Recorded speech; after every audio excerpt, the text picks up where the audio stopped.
Hello everyone, कैसे हो आप लोग। बच्चों, लास्ट क्लास में हमने एलसीएम और एचसीएफ का बेसिक कंसेप्ट पढ़ा था। आज हम उस पर इम्पोर्टेंट क्वेश्चन करेंगे।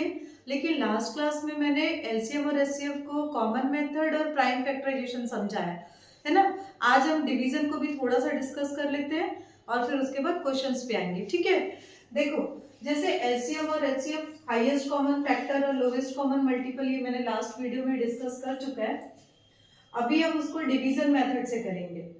तो जैसे हमको एचसीएफ ऑफ 4 एंड 32 इसका एचसीएफ निकालना है, तो डिवीजन मेथड मतलब डिवाइड, जैसे हम डिवाइड करते हैं ना वैसे ही करेंगे। तो दोनों में जो सबसे बड़ा नंबर है वो डिविडेंड हो गया हमारा, और जो छोटा नंबर है वो डिवाइजर। ठीक है, अब हम इससे डिवाइड करेंगे इस बड़े नंबर को, ये कितने टाइम्स में जा रहा है।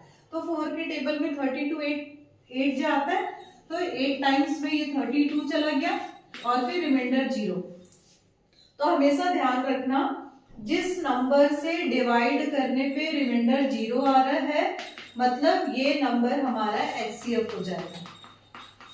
ठीक है, क्लियर है। तो 4 एंड 32 का एचसीएफ हमारा क्या हो गया, 4। क्लियर है। लेकिन यहाँ पे अगर हम एलसीएम फाइंड करेंगे ना, जैसे एलसीएम फाइंड करना है, तो एलसीएम को अगर डिवीजन मेथड से करेंगे तो हम इसे डिवाइड नहीं करते हैं, हम दोनों को प्राइम फैक्टराइजेशन मेथड से ही करते हैं, लेकिन अलग अलग ना करके एक साथ। जैसे 4 और 32 को एक साथ लिखे और फिर प्राइम नंबर से डिवाइड करते जाएंगे। 2 2 जा, 2 1 जा और ये 6 जा। ठीक है, फिर अगेन देखो, 2 से डिवाइड होगा 1 जा और 8 जा, फिर 2 से 1 जा, ये 4 जा, फिर 1 जा 2 जा और 2 से 1 1, नीचे 1 1 आ गया। तो डिवीजन मेथड से एलसीएम हम ऐसे निकालते हैं और ये सारा जितना नंबर दिख रहा है ये सारे का प्रोडक्ट हमारा एलसीएम हो जाएगा। तो 2 2 जा 4, 4 2 जा 8, 8 2 जा 16, 16 2 जा 32। इसका मतलब क्या हो गया कि 4 और 32 का एलसीएम हमारा आ गया 32। अच्छा, एक चीज और बता रही हूँ, जैसे हमारे पास दो नंबर है और दोनों ही नंबर, एक छोटा है और उसके टेबल में कोई बड़ा नंबर आ रहा है, तो हमेशा कंफ्यूज नहीं होना, जो छोटा नंबर है वो हमारा एचसीएफ हो जाएगा और जो बड़ा नंबर है, बिगर नंबर है, वो एलसीएम हो जाएगा। ठीक है, तो ये डिवीजन मेथड से ये मैंने नहीं बताया था, ये हो गया। अब हम क्वेश्चंस पे आ रहे हैं। ठीक, चलो बेटा, अब हम इम्पोर्टेंट क्वेश्चन को डिस्कस करेंगे जो हर एग्जाम के पॉइंट ऑफ व्यू से अच्छा है। अभी देखो, जैसे पहला क्वेश्चन हमारा ये है कि फाइंड द ग्रेटेस्ट नंबर। हमको क्या फाइंड करना है, greatest number of 4 digit. 4 digit का ग्रेटेस्ट नंबर फाइंड करना है such that they are exactly divisible by 12 15 20 and 35। क्या समझ में आया कि ये जो भी हमारा 4 डिजिट का ग्रेटेस्ट नंबर होगा वो ये 4 नंबर जो 12 15 20 और 35 है, चारों से डिविजिबल होना चाहिए। तो इसको कैसे बनाए, ये 4 नंबर गिवन है लेकिन हमको एग्जैक्ट आंसर नहीं समझ में आ रहा है, तो परेशान नहीं होना। ग्रेटेस्ट 4 डिजिट नंबर हमको पता है कि 4 टाइम्स ऑफ 9 होता है, लेकिन वो तो हमारा आंसर है ही नहीं, क्योंकि क्वेश्चन में बोला है कि ये चारों नंबर से डिविजिबल होना चाहिए। तो यहाँ पे ग्रेटेस्ट 4 डिजिट नंबर हम लिख लेते हैं सबसे पहले, और ये हमारा है 4 टाइम्स 9। ठीक है, अब ऐसा क्वेश्चन है कि ये चारों से डिविजिबल होना चाहिए, तो इसका अगर हम एचसीएफ निकालेंगे तो छोटा वैल्यू आएगा, 1 आएगा, जो कि पॉसिबल नहीं है। हम इसका एलसीएम फाइंड करेंगे। ठीक है, तो सबसे पहले हम ये करते हैं कि 12 15 20 और 35 इसका एलसीएम निकाल लेते हैं। ठीक, एलसीएम का मेथड हमारा वही प्राइम फैक्टराइजेशन। सबसे स्मॉलेस्ट प्राइम नंबर 2 है, तो पहले 2 से देखेंगे, 2 6 जा, 15 नहीं जा रहा है, एज इट इज लिख दो, ये 10 टाइम्स में, और 35 नहीं जा रहा है। फिर उसके बाद फिर 2 से, 2 3 जा, 15 नहीं जा रहा है, 2 5 जा और 35 एज इट इज। ठीक है, अब यहाँ पे कोई भी नंबर 2 से डिविजिबल नहीं है, तो हमारा नेक्स्ट प्राइम नंबर क्या है, 3 को लिए, ये 3 5 जा, 3 1 जा हुआ, 3 5 जा 15, 5 नहीं गया, 35 भी नहीं जाएगा। ठीक है, अब नेक्स्ट प्राइम नंबर हमारा क्या है, 5, तो ये 5 1 जा, 5 1 जा, और 5 के टेबल में 7 टाइम्स में। ठीक है, अब लास्ट में 7 से ये सारा 1 1 आ गया। ठीक है, तो ये एलसीएम हमारा क्या हुआ, एलसीएम है 2 2 3 इंटू 5 इंटू 7, ये हमारा एलसीएम। समझ में आया? तो हमने क्या किया, ये जो हमारे 4 नंबर थे जिससे डिविजिबल होना चाहिए, तो हम ये चारों नंबर के एलसीएम निकाल लिए। एलसीएम कैसे निकालोगे, इसका जो प्रोडक्ट है वो एलसीएम है। तो ये 5 2 जा 10 को अलग कर लेते हैं, 2 3 जा 6 और 6 7 जा क्या हुआ हमारा 42, और फिर ये 10 का 0 आ गया, तो 420 क्या हो गया हमारा एलसीएम। अब क्या करेंगे कि ये जो ग्रेटेस्ट 4 डिजिट नंबर है ना, इस नंबर को हम डिवाइड करेंगे एलसीएम से। ठीक है, तो यहाँ पे 4 टाइम्स 9 है और इसको डिवाइड किससे कर रहे हैं, 420 से। अब ध्यान से देखो 400 है, अब ये बोलोगे इतना बड़ा टेबल तो नहीं आता, तो हम इसको एक अप्रॉक्स कैलकुलेशन से करेंगे। जैसे 400 का डबल 800 हुआ, 20 का डबल 40 हुआ, तो यहाँ पे 2 टाइम्स करेंगे तब ये जाएगा 800 प्लस में, 3 में तो 1200 ज्यादा हो जाएगा, तो हम यहाँ पे 2 जा लिए, ये 840। ठीक है, अब इसको माइनस करो, 9 एज इट इज 5 और ये 1। क्लियर है? अब क्या करेंगे, ये ड्रॉप डाउन आया हमारा, अभी कितने टाइम्स में जाएगा, अगर 4 जा मैं करूं, यानी 400 का 4 में मल्टीप्लाई करूं तो 1600 हो जाएगा, ज्यादा हो जाएगा, तो हम 4 टाइम्स में नहीं करेंगे। तो फिर एक कम ले लेते हैं यहाँ पे 3, तो 3 इंटू 0 0 हो गया, और ये 6 और 3 4 जा 12। समझ में आ रहा है? तो फिर ये 9 3 और अगेन 3, अब ये तो कैंसिल हो गया, तो रिमाइंडर हमारा कितना आया 339। अब ध्यान से देखो, हमारा ग्रेटेस्ट नंबर है 4 बार 9, 4 टाइम्स 9। अगर हम इसके एलसीएम से डिवाइड करें तो ये रिमाइंडर आ रहा है, इसका मतलब हम किसी भी नंबर से डिवाइड करेंगे तो रिमाइंडर हमारा कुछ ना कुछ आएगा। तो हम क्या करेंगे, ये जो 4 टाइम्स 9 है ना, उसमें से रिमाइंडर को ही माइनस कर देंगे और वही हमारा आंसर है। तो आंसर हमारा होगा 4 टाइम्स 9 है, उसमें से 339 को माइनस, मतलब जो डिवाइड करने के बाद रिमाइंडर बचा उसको हम सब्ट्रैक्ट कर देंगे 4 टाइम्स ऑफ 9 से। 9660 इज द आंसर। ऑप्शन में देखो ऑप्शन बी 9660। ठीक है, तो मैं ये बता रही हूँ कभी भी ऐसे क्वेश्चंस आते हैं कि फाइंड द ग्रेटेस्ट नंबर, जितने भी डिजिट का आप क्या करोगे उतने डिजिट का ग्रेटेस्ट नंबर लिख लेंगे। ठीक है, और बोलेगा कि exactly divisible by this this this, कभी आपका नंबर 1 हो सकता है, कभी 2 हो सकता है, कभी 3, यहाँ 4 दिया, तो हम सारे नंबर के एलसीएम निकाल लिए, और फिर जो ग्रेटेस्ट नंबर जितना भी डिजिट का आपके क्वेश्चन में दिया रहेगा उसको आप एलसीएम से डिवाइड कर लेना, और जो रिमाइंडर आएगा उसको ग्रेटेस्ट नंबर में से माइनस कर लेना।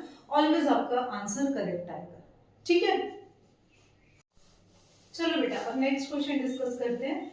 Find the list number which when divided by 27, 35, 45 and 49 leaves the remainder 6 in each case। मतलब क्वेश्चन ये बोल रहा है कि एक ऐसा नंबर हमको फाइंड करना है, लिस्ट नंबर, जो कि 27, 35, 45 एंड 49 ये सभी से डिवाइड हो। ठीक है, ये वाला नंबर जो है सभी से डिवाइड होना चाहिए और हर केस में रिमाइंडर 6 आना चाहिए। तो इसको कैसे सॉल्व करेंगे, ये जो सारे नंबर्स हैं इसका हम एलसीएम निकालेंगे और उसके बाद में 6 को प्लस करेंगे। एलसीएम देख लेते हैं, 27, 35, 45 एंड 49। अब देखो स्मॉलेस्ट प्राइम नंबर हमारा 2 है, लेकिन यहाँ कोई भी नंबर 2 से डिविजिबल नहीं है, तो हम नेक्स्ट 3 लेंगे। 3 9 जा 27 हो गया, 3 के टेबल में 35 नहीं जाएगा, 3 के टेबल में 1 जा और 5 जा 15 टाइम्स में चला गया 45, 49 नहीं जाएगा। ठीक है, अगेन हम 3 के टेबल में 3 3 जा हुआ, 35 नहीं गया, 3 5 जा 15 और 49 एज इट इज। ठीक, फिर 3 के टेबल में 1 जा 35 तो नहीं जाएगा, 5 भी वैसे ही रहेगा और 49। अब नेक्स्ट प्राइम नंबर हमारा 5 है, 5 को लेकर 1 जा, 5 7 जा 1 जा और 49 एज इट इज। अब अगला प्राइम नंबर हमारा 7 है, तो 7 के टेबल में ये 1 जा चला गया और 7 7 जा, फिर ये 7 के टेबल में ये पूरा डिवाइड हो गया। ठीक है, तो ये जो नंबर दिख रहा है प्राइम फैक्टर्स, इसको मल्टीप्लाई करेंगे तो हमारा एलसीएम आएगा। तो एलसीएम क्या हुआ, 3 इंटू 3 इंटू 3 कितने बार है, 3 टाइम्स है, फिर 5 7 और अगेन 7।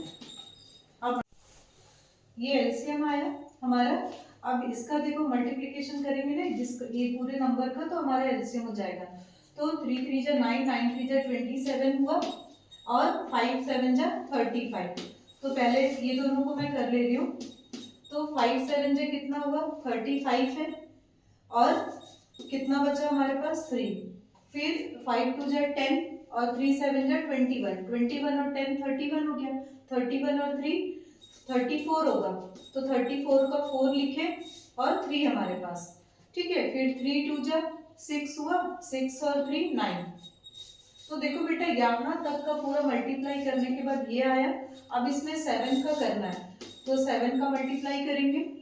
7 5 जा 35, 3 बचा, 7 4 जा 28, 28 और 3 31 का 1 लिखे, अगेन 3 बचा, 7 9 जा 63 और प्लस 3 करोगे तो 66। तो क्या समझ में आया, ये जितना भी दिख रहा है सबका हमने मल्टीप्लाई किया तो एलसीएम हमारा 6615 आ गया। क्वेश्चन में ये बोला था कि फाइंड द लिस्ट नंबर, ये कोई नंबर है जो कि 27 35 45 और 49 सभी से डिवाइड हो रहा है, और डिवाइड होने के बाद में leaves remainder 6 in each case, मतलब हर बार रिमाइंडर 6 आ रहा है। तो अभी बताया मैंने ये सारे नंबर्स का हम एलसीएम निकाल लिए, और एलसीएम में जो रिमाइंडर जो हर केस में इक्वल आ रहा है उसको हम प्लस कर देंगे। तो हमारा आंसर होना चाहिए 6615 में प्लस 6 करने के बाद 6621। ठीक है, ऑप्शन में देखते हैं, बी ऑप्शन करेक्ट है ये वाला। ठीक है, चलो अब नेक्स्ट क्वेश्चन, क्वेश्चन नंबर 3 है, the product of two number is 144। ऐसे क्वेश्चन हमेशा आते हैं एग्जाम में।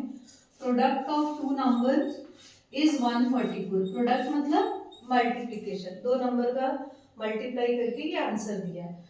And HCF of two number is 8, HCF कितना है 8 है, और हमको क्या फाइंड करना है, एलसीएम ऑफ द नंबर, दो नंबर है उसका एलसीएम। ठीक है, तो ऐसे टाइप के क्वेश्चन को सॉल्व करने का एक फॉर्मूला है, वो बता दे रही हूँ। जैसे HCF into LCM is equals to product of two numbers. ठीक है, तो इसको आप याद रखोगे ना बेटा, तो आप लोग को चाहे HCF फाइंड करना हो, LCM फाइंड करना हो, या एक नंबर गिवन है दूसरा फाइंड करना है, कोई भी एक दो और यहाँ पे दो नंबर का प्रोडक्ट, इसमें से कोई भी तीन चीज गिवन रहेगा तो हम फाइंड कर सकते हैं। हमारे पास यहाँ पे क्वेश्चन में क्या दिया है, प्रोडक्ट ऑफ टू नंबर, मतलब दो नंबर हमारे पास अलग अलग गिवन नहीं है लेकिन प्रोडक्ट दिया है, तो प्रोडक्ट की जगह पे 144 रख लिए। HCF 8 है तो यहाँ पे 8 रख ली। LCM हमको फाइंड करना है, हमने छोड़ दिया। ठीक है, अब LCM क्या हो जाएगा 144, और ये जो 8 है यहाँ पे डिवाइड हो जाएगा, मल्टीप्लाई था ट्रांसपोज हुआ डिवाइड हो गया।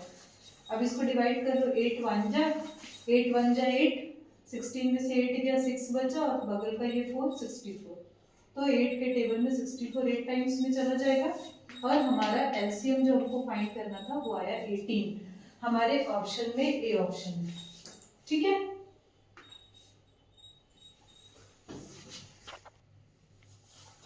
चलो अब नेक्स्ट क्वेश्चन देखते हैं। देखो यहाँ पे क्या बोल रहा है, फाइंड द एचसीएफ ऑफ, ये मिक्स्ड फ्रैक्शन है, ये भी मिक्स्ड फ्रैक्शन है। तो आपको ये समझना है कि सिंपल जब हमारे पास नंबर रहता है तो एचसीएफ और एलसीएम तो हम निकाल लेते हैं। अब यहाँ पे प्रॉब्लम ये आ गई कि ये फ्रैक्शन के फॉर्म में है, तो हम लोग फ्रैक्शन का कैसे निकालें। तो इसका कंसेप्ट है कि अगर आपको फ्रैक्शन का एचसीएफ निकालना है, एचसीएफ ऑफ फ्रैक्शन, ठीक है, तो आप क्या करोगे, जो ऊपर वाला न्यूमरेटर रहता है ना फ्रैक्शन में क्या क्या चीजें होती है पहले ध्यान से देखो। फ्रैक्शन में ऊपर न्यूमरेटर रहता है और नीचे डिनोमिनेटर। ठीक है। तो अगर हमको एचसीएफ ऑफ फ्रैक्शन निकालना है तो जितना भी ऊपर में क्या हो जाएगा, एचसीएफ न्यूमरेटर का आ जाएगा, नीचे एलसीएम हो जाएगा। तो इसके पहले फॉर्मूले को हम लिख लेते हैं। क्या है, HCF of fraction is equals to HCF of numerator and LCM of denominator. क्या समझ में आया? ये दोनों फ्रैक्शन का जो न्यूमरेटर है ना उसका एलसीएम निकालेंगे और दोनों का जो डिनोमिनेटर है उसका एलसीएम निकालेंगे। लेकिन हमारे पास जो फ्रैक्शन है वो मिक्स्ड फॉर्म में है। तो आप लोग को पता ही है कि कभी भी हमारा क्वेश्चन अगर मिक्स्ड फॉर्म में है तो सबसे पहला काम हम ये करते हैं कि उसको इम्प्रॉपर में कन्वर्ट कर लेते हैं। 4 3 जा 12 और 1 13/4। ठीक है, तो 3 1/4 जो हमारा फ्रैक्शन था वो 13/4 बन गया और 4 7/8 ये क्या हो जाएगा, 8 4 जा 32 और 32 में 7 प्लस करोगे तो 39/8। समझ में आ रहा है? तो अब हमारा जो भी दो गिवन जो फ्रैक्शन थे वो हमारा ये इम्प्रॉपर आ गया और दोनों का एचसीएफ फाइंड करना है। तो हम क्या करेंगे, न्यूमरेटर का एचसीएफ। तो देखो 13 और 39, तो एचसीएफ क्या होगा, 13 होगा क्योंकि 13 के टेबल में 39 तो ऑलरेडी आ रहा है। अगर नहीं समझ में आता है तो कोई बात नहीं, आप ये ऐसा रखो, ये न्यूमरेटर और 13 के टेबल में 1 जा और ये पहले 3 के टेबल में करेंगे तो दोनों नहीं जा रहा है, 13 में चला जाएगा, ये 1 जा और 3 जा। तो जब दोनों नंबर 13 से डिवाइड हो रहा है तो 13 इज द एचसीएफ। तो हमारा आंसर क्या हो जाएगा, जो एचसीएफ है न्यूमरेटर का एचसीएफ मतलब 13 और डिनोमिनेटर का एलसीएम। तो डिनोमिनेटर में 4 है और 8 है, तो ये 4 के टेबल में 8 आ रहा है तो बड़ा नंबर हमारा एलसीएम हो जाएगा। हम इसको निकाल के भी देख लेते हैं। 2 के टेबल में 2 जा 4 जा, 2 के टेबल में 1 जा 2 जा और ये 1, तो ये एलसीएम हमारा कितना निकला, 2 2 जा 4 4 2 जा 8, तो ये 8। ठीक है, तो ये हमारा आंसर है। लेकिन अब ये हमारा आंसर कैसा है, 13/8 है, इम्प्रॉपर फ्रैक्शन, तो आंसर मिक्स्ड फॉर्म में करना पड़ेगा। तो 8 1 जा 8 और ये 5 ऊपर। ठीक है, ये हमारा आंसर क्लियर है। अब हम फ्रैक्शन का ही एलसीएम करेंगे। जैसे हमारे पास मैंने वही नंबर लिया है दोनों, अब यहाँ पे एलसीएम निकालना है। क्या करेंगे, फिर से हमको पता है कि ये मिक्स्ड फॉर्म में है तो ये 13/4 हमारा ये हो गया फ्रैक्शन और 4 7/8 है 32 और ये 39/8 हो गया। लेकिन अब क्या है कि यहाँ पे एचसीएफ हमने निकाला था, अब यहाँ पे एलसीएम निकालना है। तो एलसीएम में क्या करेंगे, जो न्यूमरेटर है ना उसका एलसीएम। ध्यान रखना, फॉर्मूले में कंफ्यूज नहीं होना। अगर एचसीएफ फाइंड करना फ्रैक्शन का तो ऊपर वाले का एचसीएफ आएगा तो नीचे वाले का एलसीएम। अगर आपको एलसीएम फाइंड करना फ्रैक्शन का तो एलसीएम आएगा न्यूमरेटर का और एचसीएफ आएगा डिनोमिनेटर। ठीक है, तो अब यहाँ पे हमारा जो एलसीएम किसका किसका लेना है, 13 है और 39। तो एलसीएम क्या हो गया, 13 के टेबल में 39 आता है तो बिगर नंबर हमारा एलसीएम हो गया ये 39। अगर कोई नंबर ऐसे नहीं हो कुछ और हो तो आप ऐसे प्राइम फैक्टराइजेशन से निकाल लो। ठीक है, 39 और एचसीएफ ऑफ डिनोमिनेटर। अब 4 और 8 का डिनोमिनेटर है और दोनों का एचसीएफ कितना आएगा, जो छोटा नंबर रहता है वो, तो यहाँ पे आएगा 4।